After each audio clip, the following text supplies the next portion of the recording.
Hello जी, सत श्री अकाल सारिਆਂ ਨੂੰ ਤੇ ਸਵਾਗਤ ਹੈ ਤੁਹਾਡਾ ਪੰਜਾਬ ਜੋਬ ਟਾਰਗੇਟ ਦੇ ਆਫੀਸ਼ੀਅਲ YouTube ਚੈਨਲ ਤੇ। ਬੱਚੇ ਅੱਜ ਆਪਾਂ ਤੁਹਾਡੇ ਵਾਸਤੇ ਕੁਝ ਕੁਐਸਚਨਸ ਲੈ ਕੇ ਆਏ ਆ। ਇਹ ਸਾਰੇ ਦੇ ਸਾਰੇ ਕੁਐਸਚਨਸ ਦੇਖੋ ਆਪਾਂ ਬਣਾ ਰੱਖਿਆ ਨੋਟਬੁੱਕ ਤੇ। ਇਹ ਸਾਰੇ ਦੇ ਸਾਰੇ ਕੁਐਸਚਨ ਕਿਸੇ ਨਾ ਕਿਸੇ ਐਗਜ਼ਾਮ ਦੇ ਵਿੱਚ ਆਏ ਹੋਏ ਕੁਐਸਚਨਸ ਨੇ जो भी पहला एग्जाम हो चुके ने पंजाब दे ते उन्हां दे बेस ते होर किहड़े क्वेश्चंस बन सकते ने आपां उन्हां क्वेश्चंस नूं डिस्कस करांगे। तो बच्चे सारी दी सारी क्लास तुसी बिल्कुल एंड तक देखनी है। पंजाब जीके इंडिया जीके दे मिक्स क्वेश्चन जिहड़े ने वो होणगे, इस करके बिल्कुल एंड तक तुसी क्लास नूं देखना है। ते यकीन मनो ये क्वेश्चन बहुत ही इंपोर्टेंट ने, ठीक है। तो तुसी देखोगे तो तुहानू आप नू भी लगूगा कि हाँ जी क्वेश्चंस जिहड़े ने वो वेरी वेरी इंपोर्टेंट ने। तो चलो जी पहले क्वेश्चन की आपां गल करते हैं बच्चे। फस्ट जिहड़ा अपना क्वेश्चन हैगा है, फस्ट क्वेश्चन है कि भंगाणी की लड़ाई जिहड़ी है वो कदों हुई सी। भंगाणी की लड़ाई जे तुहाडे जिवें जिवें तुहानू क्वेश्चन जे पता है इहदा आंसर पता है, मैं विद डिटेल करवाऊँ, ठीक है। एक एक डिटेल तुहानू दसांगे। जे तुहानू क्वेश्चन का आंसर पता है तो तुसी थल्ले नाल दी नाल कमेंट भी कर सकते हो ताकि तुहाडी प्रैक्टिस हो जाए। तो बच्चे भंगाणी की लड़ाई जो हैगी है ना, गुरु गोबिंद सिंह जी द्वारा लड़ी गई सीगी। गुरु गोबिंद सिंह जी सीगे, ठीक है। तो दूसरे पासे कौन सीगे? बिलासपुर दे राजा भीमचंद।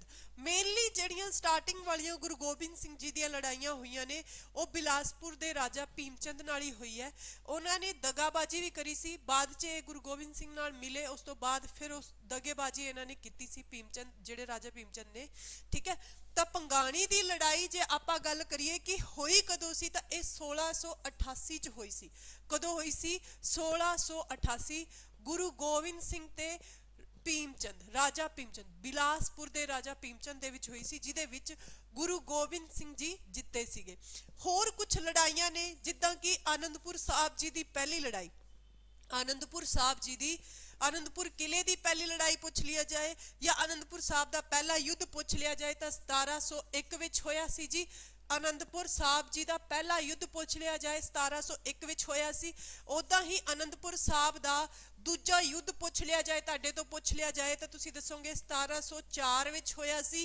उदा ही तुहाडे तो पूछ लिया जाए कि चमकौर की लड़ाई कदों हुई सी, तो तुसी की दसनी है जी 1704 ही दसनी है कि चमकौर की जिहड़ी लड़ाई है यह भी 1704 विच होई सी। खिदराणे की लड़ाई पूछी जाए कि कादी खिदराणे की लड़ाई पूछी जाए तो खिदराणे की जिहड़ी लड़ाई है वो 1705 विच होई सी। खिदराणे की लड़ाई जिहड़ी है वो कदों होई सी? 1705 दे विच होई सीगी जी। तो ठीक है, भंगाणी की लड़ाई 1688 विच होई, 1701 विच आनंदपुर साहब का पहला युद्ध, 1704 विच आनंदपुर साहब का दूजा युद्ध। चमकौर की लड़ाई 1704, खिदराणे की लड़ाई हुई सी 1705। आ गुरु गोबिंद सिंह जी के द्वारा लड़े गए मेन युद्ध सीगे जो तुसी पेपर दे लई की रखने ने बच्चे, याद रखने ने। पेपर दे लई की रखने ने याद। चलो जी नेक्स्ट क्वेश्चन आपां करदे हां। नेक्स्ट क्वेश्चन हैगा कि प्रेजिडेंट ते तुहाडे तो पेपर दे विच क्वेश्चन पूछा जाए प्रेजिडेंट ते इंपीचमेंट। इंपीचमेंट की हुंदा बच्चे? जेड़ी एवें दी चीज जिहदे तो आपां प्रेजिडेंट नूं ओदी पोस्ट तो हटा सकते हैं। समझाइए, राष्ट्रपति ते महादेश की कह सकते हो? राष्ट्रपति ते महादेश जिहड़ा है वो किहड़े आर्टिकल दे थ्रू लगदा है? सेकंड क्वेश्चन की है बच्चे, प्रेजिडेंट ते इंपीचमेंट किहड़े आर्टिकल दे थ्रू लगदी है? तो आंसर की आऊगा जी आर्टिकल नंबर 61। की आंसर आऊगा बच्चे? आर्टिकल नंबर 61 के थ्रू प्रेजिडेंट ते की लगती है? इंपीचमेंट लगती है। चलो जी फिर नैक्सट क्वेश्चन की जे आपां गल करिए तो नैक्सट क्वेश्चन ये तो ही आपां बनाने कि होर की बन सकते बिल्कुल डिटेल तो। प्रेजिडेंट ते जिहड़ी इंपीचमेंट है महादेश है वो किहड़े देश तो लिया गया? USA तो। तुहाडे तो पूछा जाए कि प्रेजिडेंट की पोस्ट जिहड़ी है वो किहड़े देश तो ली गई है तो तुसी की दसोगे? USA तो, ठीक है। प्रेजिडेंट की पोस्ट किहड़े देश तो ली गई है तो तुसी की दसोगे? USA तो ली गई है। उदां ही प्रेजिडेंट नूं हटाण दी प्रोसैस नूं की कहंदे आ? इंपीचमेंट। जे प्रेजिडेंट कॉन्स्टिट्यूशन का उल्लंघन कर रहा है तो आपां उहनूं ओहदी पोस्ट तो हटा सकते। वो कित्थों लिया गया? वो भी USA तो लिया गया, ठीक है। तो आर्टिकल नंबर 61 के थ्रू हटाया जा सकता है, ये भी ध्यान रखना है। ਹੋਰ ਕੀ ਚੀਜ਼ ਧਿਆਨ ਰੱਖਣੀ ਹੈ, ਇੱਕ ਸੈਕਿੰਡ। ਹੋਰ ਬੱਚੇ ਤੁਸੀਂ ਧਿਆਨ ਰੱਖਣਾ ਹੈ ਕਿ ਸੰਸਦ ਦੇ ਵਿੱਚ ਲਾਈ ਜਾਂਦੀ ਹੈ, ਲੋਕ ਸਭਾ ਤੇ ਰਾਜ ਸਭਾ ਦੋਨਾਂ ਦੇ ਵਿੱਚ ਲਗਾਈ ਜਾ ਸਕਦੀ ਹੈ। ਰਾਸ਼ਟਰਪਤੀ ਨੂੰ ਕਿੰਨੇ ਦਿਨ ਦਾ ਨੋਟਿਸ ਦੇਣਾ, ਕਿੰਨੇ ਦਿਨ ਪਹਿਲਾਂ ਨੋਟਿਸ ਦੇਣਾ ਪੈਂਦਾ ਹੈ? 14 ਡੇਜ਼ ਪਹਿਲਾਂ ਨੋਟਿਸ ਜਿਹੜਾ ਪ੍ਰੈਜ਼ੀਡੈਂਟ ਨੂੰ ਦੇਣਾ ਪੈਂਦਾ ਹੈ। ਇੰਨੀਆਂ ਚੀਜ਼ਾਂ ਤੁਸੀਂ ਧਿਆਨ ਰੱਖਣੀਆਂ, ਠੀਕ ਹੈ ਜੀ, ਇੰਨੀਆਂ ਚੀਜ਼ਾਂ ਤੁਸੀਂ ਧਿਆਨ ਰੱਖਣੀਆਂ। ਨੈਕਸਟ ਕੁਐਸਚਨ ਜੇ ਆਪਾਂ ਗੱਲ ਕਰੀਏ, ਨੈਕਸਟ ਕੁਐਸਚਨ ਹੈ ਜੀ, ਗੁਰੂ ਗ੍ਰੰਥ ਸਾਹਿਬ ਦੀ ਸੰਪਾਦਨਾ ਕਿਸਨੇ ਕੀਤੀ ਸੀ? ਗੁਰੂ ਗ੍ਰੰਥ ਸਾਹਿਬ ਦੀ ਸੰਪਾਦਨਾ ਕਿਸਨੇ ਕੀਤੀ ਸੀ? ਕਿਸਨੇ ਕੀਤੀ ਸੀ? Very very important question. Guru Granth Sahib ਦੀ ਸੰਪਾਦਨਾ ਕਿਸਨੇ ਕੀਤੀ ਸੀ? ਤਾਂ ਆਨਸਰ ਕੀ ਆਊਗਾ ਜੀ? ਗੁਰੂ ਗ੍ਰੰਥ ਸਾਹਿਬ ਦੀ ਸੰਪਾਦਨਾ ਕੀਤੀ ਸੀਗੀ ਜੀ ਗੁਰੂ ਅਰਜਨ ਦੇਵ ਜੀ ਨੇ। ਕਿਹਨੇ ਕੀਤੀ ਸੀ? ਗੁਰੂ ਅਰਜਨ ਦੇਵ ਜੀ ਨੇ ਇਹਦਾ ਲਿਖਵਾਈ ਦਾ ਕੰਮ ਜਿਹੜਾ ਉਹ ਸ਼ੁਰੂ ਕਰਵਾਇਆ ਸੀਗਾ ਜੀ, ਠੀਕ ਹੈ। ਹੁਣ ਲਿਖਾਈ ਦਾ ਕੰਮ ਕਰਿਆ ਕਿਸਨੇ ਸੀਗਾ? ਤੁਹਾਡੇ ਤੋਂ ਕੁਐਸਚਨ ਪੁੱਛਿਆ ਜਾਏ ਕਿ ਗੁਰੂ ਗ੍ਰੰਥ ਸਾਹਿਬ ਦੀ, ਜਿਹਨੂੰ ਜਾਂ ਫਿਰ ਆਪਾਂ ਆਦਿ ਗ੍ਰੰਥ ਕਹਿ ਦਿੰਨੇ ਆ, ਆਦਿ ਗ੍ਰੰਥ ਸਾਹਿਬ ਦੀ ਬੀੜ ਤਿਆਰ ਕਰਨ ਦਾ ਕੰਮ ਕਿਸਨੇ ਕੀਤਾ ਸੀਗਾ? ਤਾਂ ਤੁਸੀਂ ਕੀ ਦੱਸੋਗੇ? ਭਾਈ ਗੁਰਦਾਸ ਨੇ। ਭਾਈ ਗੁਰਦਾਸ ਨੇ। ਕਦੋਂ ਹੋਇਆ ਸੀ ਇਹ ਕੰਮ? 1604 ਵਿੱਚ ਇਹ ਕੰਮ ਜਿਹੜਾ ਉਹ ਸ਼ੁਰੂ ਕਰਵਾਇਆ ਗਿਆ ਸੀ। ਕਦੋਂ? 1604 ਚ ਇਹ ਕੰਮ ਜਿਹੜਾ ਹੈ ਉਹ ਸ਼ੁਰੂ ਕਰਵਾ ਦਿੱਤਾ ਗਿਆ ਸੀਗਾ ਜੀ। ਸਮਝ ਆਈ ਗੱਲ ਇੰਨੀ? ਠੀਕ ਹੈ। ਲਿਖਣ ਦਾ ਕਾਰਜ ਕਿਹਨੇ ਪੂਰਾ ਕੀਤਾ ਸੀਗਾ? ਭਾਈ ਗੁਰਦਾਸ ਜੀ ਨੇ। ਔਰ ਬਾਅਦ ਤੱਕ ਤੁਸੀਂ ਭਾਈ ਗੁਰਦਾਸ ਜੀ ਦਾ ਇੰਪੋਰਟੈਂਟ ਰੋਲ ਪਲੇ ਹੁੰਦਾ ਹੈ, ਜਦੋਂ ਮਤਲਬ ਕਿ ਆਪਣੇ ਕੀ ਕਹਿੰਦੇ ਨੇ, ਗੁਰੂ ਹਰਗੋਬਿੰਦ ਜੀ ਤੱਕ ਭਾਈ ਗੁਰਦਾਸ ਦਾ ਇੰਪੋਰਟੈਂਟ ਰੋਲ ਪਲੇ ਹੁੰਦਾ ਹੈ, ਠੀਕ ਹੈ। ਤਾਂ ਕਿਉਂਕਿ ਦੇਖੋ ਜਦੋਂ ਅਕਾਲ ਤਖਤ ਬਣਦਾ ਨਾ, ਅਕਾਲ ਤਖਤ ਤੇ ਜਿਹੜਾ ਪਹਿਲਾ ਚਬੂਤਰਾ ਤਿਆਰ ਹੁੰਦਾ, ਥੜਾ ਤਿਆਰ ਹੁੰਦਾ, ਉਹ ਥੜੇ ਤੇ ਇੱਕ ਇੱਕ ਇੱਟ ਜਿਹੜੇ ਗੁਰੂ ਹਰਗੋਬਿੰਦ ਸਾਹਿਬ ਜੀ ਆਪ ਲਗਾਉਂਦੇ ਆ, ਤੇ ਉਸ ਥੜੇ ਦੇ ਵਿੱਚ ਗਾਰਾ ਤਿਆਰ ਕਰਨ ਦਾ ਕੰਮ ਜਿਹੜਾ ਉਹ ਭਾਈ ਗੁਰਦਾਸ ਨੇ ਕੀਤਾ ਸੀ। ਤੇ ਉਹ ਇੱਟਾਂ ਫੜਾਉਣ ਦਾ ਕੰਮ ਬਾਬਾ ਹਰਗੋਬਿੰਦ ਜੀ ਨੂੰ ਇੱਟਾਂ ਫੜਾਉਣ ਦਾ ਕੰਮ ਜਿਹੜਾ ਕਰਿਆ ਸੀਗਾ ਉਹ ਬਾਬਾ ਬੁੱਢੇ ਨੇ ਕਰਿਆ ਸੀਗਾ, ਤੇ ਗਾਰਾ ਤਿਆਰ ਕਰਨ ਦਾ ਕੰਮ ਕਿਹਨੇ ਕਰਿਆ ਸੀ? ਭਾਈ ਗੁਰਦਾਸ ਨੇ। ਆ ਚੀਜ਼ਾਂ ਤੁਸੀਂ ਐਡੀਸ਼ਨਲ ਯਾਦ ਰੱਖ ਸਕਦੇ ਹੋ। ਉਸ ਤੋਂ ਬਾਅਦ ਜੀ ਆਪਣਾ ਜਿਹੜਾ ਨੈਕਸਟ ਕੁਐਸਚਨ ਹੈਗਾ, ਨੈਕਸਟ ਕੁਐਸਚਨ ਜਿਹੜਾ ਆਪਣਾ ਹੈਗਾ, ਆਪਾਂ ਸੀਰੀਜ਼ ਵਾਈਜ਼ ਚੱਲਾਂਗੇ, ਕੋਈ ਟੈਨਸ਼ਨ ਲੈਣ ਵਾਲੀ ਗੱਲ ਨਹੀਂ, ਆਪਾਂ ਸਾਰੀ ਦੀਆਂ ਸਾਰੀਆਂ ਚੀਜ਼ਾਂ ਨਾਲ ਦੀ ਨਾਲ ਕਲੀਅਰ ਕਰਦੇ ਚੱਲਾਂਗੇ। ਨੈਕਸਟ ਕੁਐਸਚਨ ਹੈਗਾ ਆਪਣਾ ਕਿ ਪ੍ਰੈਜ਼ੀਡੈਂਟ ਕਿਸ ਆਰਟੀਕਲ ਦੇ ਥਰੂ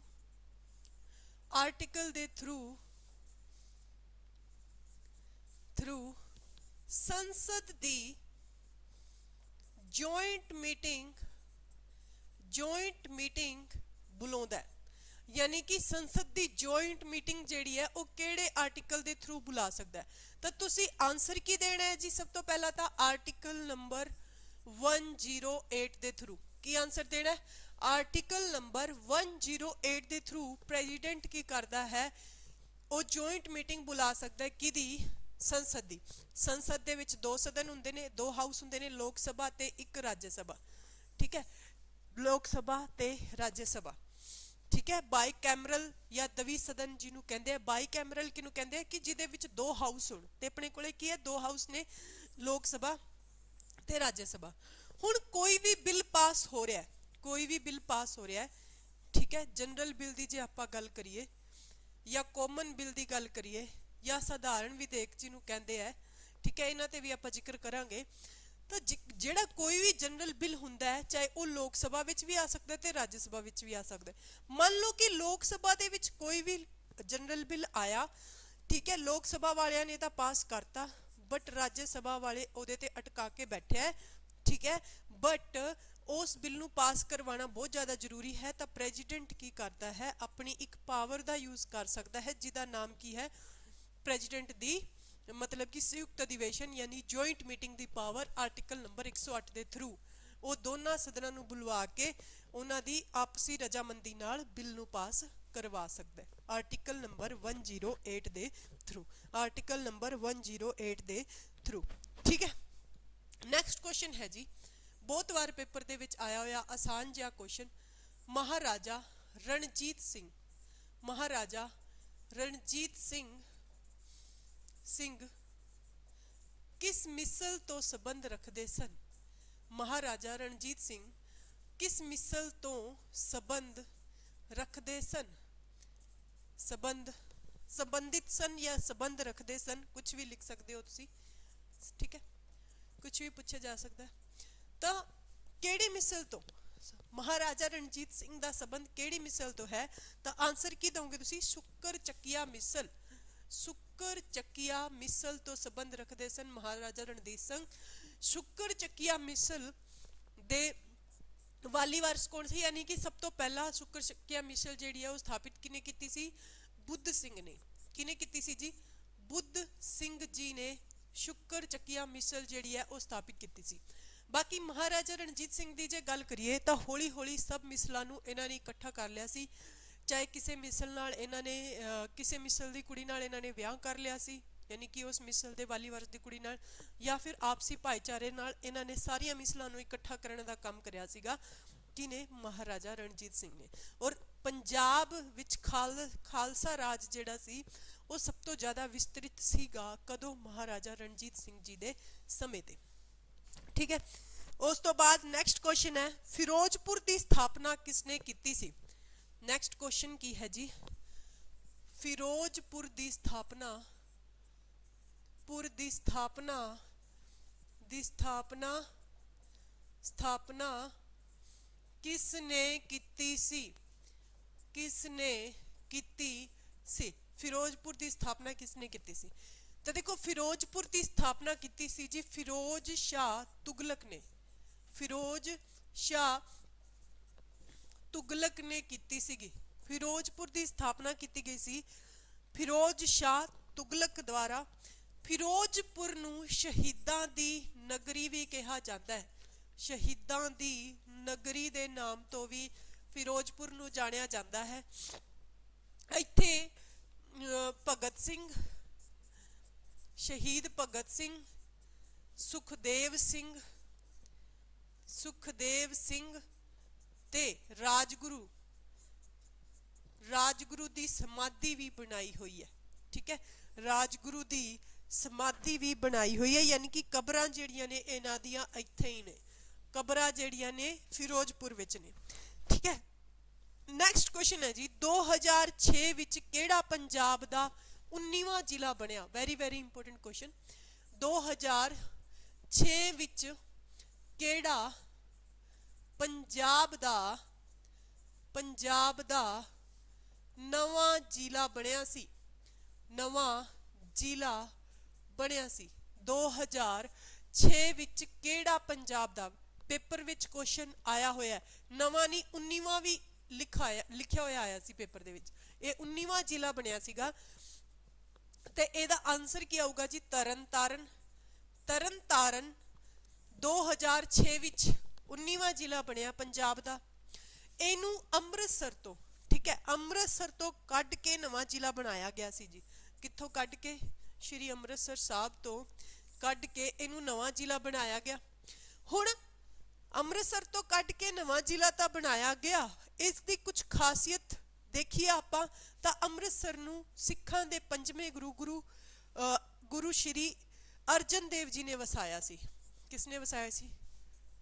गुरु अर्जन देव जी ने वसाया सीगा। तुहाडे तो पूछा जाए तरन तारन साहब किसने वसाया सी तो तुसी की दसोगे?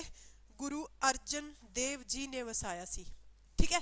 हुण इहदे विच ही तरन तारन दे विच ही पैंदा। आपां नैक्सट क्वेश्चन की गल करते हाँ, खंडूर साहब किसने वसाया सी?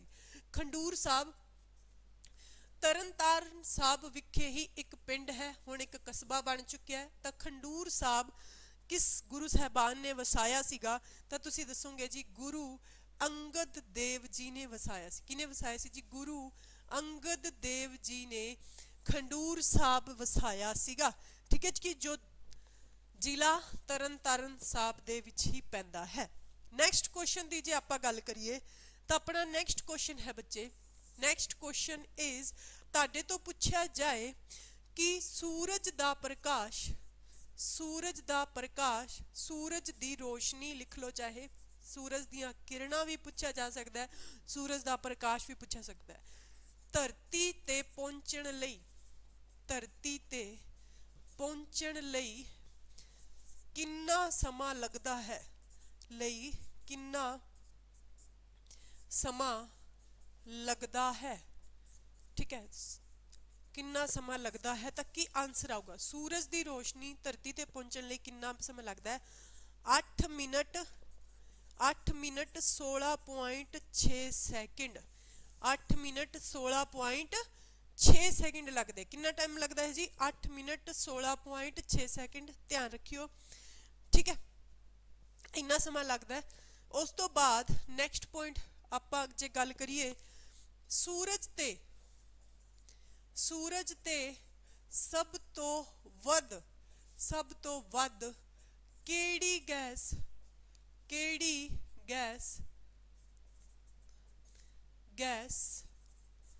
प्रेजेंट रहती है या पाई जाती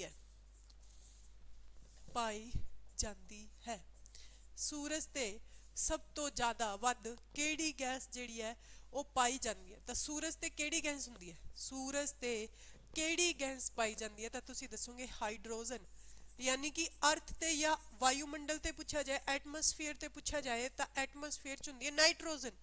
बट सन ते पूछा जाए या तुहाडे तो पूछ लिया जाए कि सोलर सिस्टम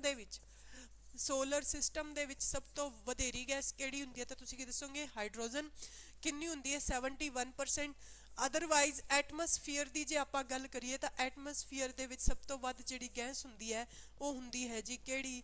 नाइट्रोजन, ठीक है। किन्नी हुंदी है? 78%, 78%। चलो जी नैक्सट क्वेश्चन की जे आपां गल करिए, गुरुद्वारा केसगढ़ साहब कित्थे स्थित है? गुरुद्वारा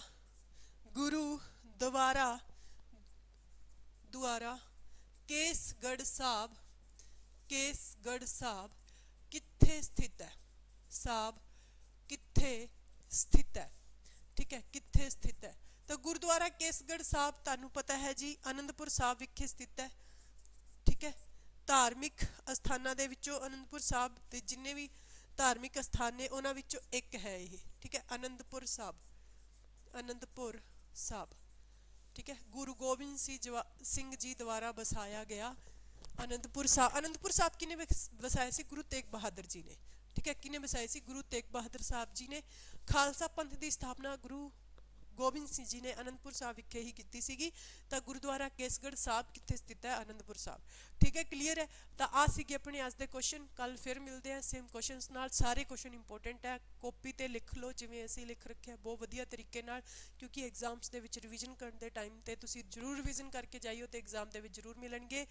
तो कोई भी कोर्स परचेज करना चाहते हो तो एप्लीकेशन का लिंक थले दे रखा, तुसीं जाके परचेज कर सकते हो। Thank you so much.